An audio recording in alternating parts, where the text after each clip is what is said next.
Here for our Trader Game Show. Top That Trade, Phil Flynn, a Fox Business Network contributor, and Alan Nuckman, an options trading pro. Good to go at the bell, guys. Round number one, Motherlode. Apple recycled $40 million worth of scrap gold from old iPads and iPhones. What's the better buy, Apple or gold?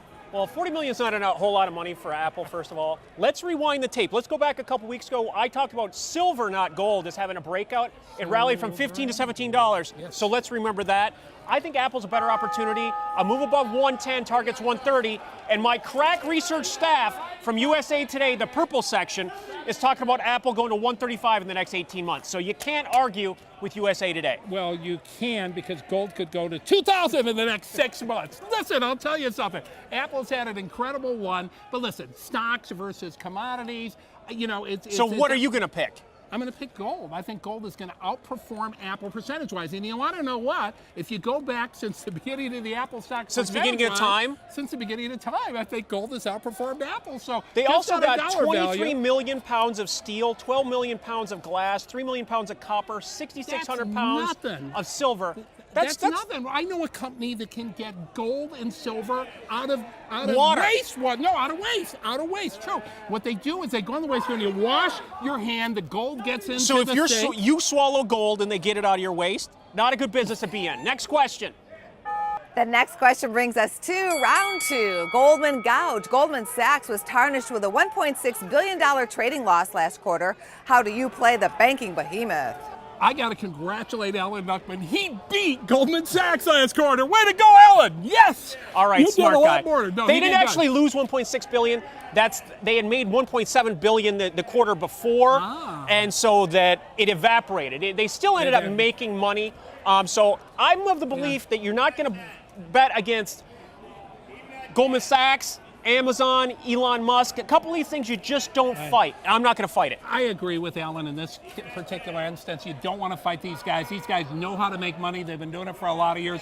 They have a reputation of knowing how to make money, and they went through a bad period. But let's face it, this was one of the most challenging starts to a market in history. We had a big stock market crash. The purple section is saying that Goldman Sachs is going to go from 165 to 188.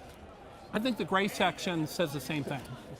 Round number three, missing mattress money. By 2025, more than half of transactions will be non-cash. What currency is a buy and what is a sell? What did you say in the mattress? You're going to put your money in the mattress? Well, how are you going to put money in the mattress if it's all your money's on your phone? So they're saying all transactions are going to be on your phone. So that gets back to Apple. That's going to get back to Apple. But when it comes to a currency, the currency that I like from a risk-reward standpoint is the dollar. If you've noticed, rates are going back up. We're approaching 2% in the 10-year note yield. Keep an eye on that, people. So the dollar has had quite a sell-off. This may be the bottom. Well, you know what? Why do I have to agree with Alan on everything this week? This is not the good show. I appreciate the charity. But the save it for the last question. Right. The bottom line is the United States of America is the only economy in the world that is in the, going to have the possibility of raising rates. Well, they have slow growth, but they're going to be raising rates. That's going to mean a strong dollar versus the other currency. And there's a lot of problems coming with the other currencies. The Brexit is right around the corner. That's going to create a lot of turmoil. So that euro currency is topping out. The dollar, from a risk-reward standpoint, I'd rather be a buyer than a seller after this big dip. I agree with him. You do? Well, here's a bonus round question for today. Yes! Okay, here we go.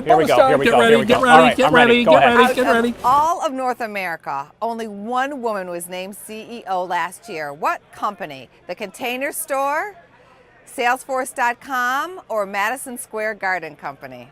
I hate the Container Store. The Container Store is you get containers to put more of your junk in, so now you have more junk just in containers. Well, yeah, but then you have to buy a bigger house to get bigger containers to put bigger stuff in. I think that's a good business plan. I'm going with the Container Store. I choose Madison Square Garden. Alan, the answer is Andrea Greenberg, Madison Square Garden, ticker MSG. Alan! You did it! There you go. Ding, you got one! Ding, ding. Good for him. That's where they used to have big fights. Used to have big fights at Madison Square. Congratulations, buddy. I am happy for you. It happened. We're happy for you. There you go. We will be right back. Thanks so much.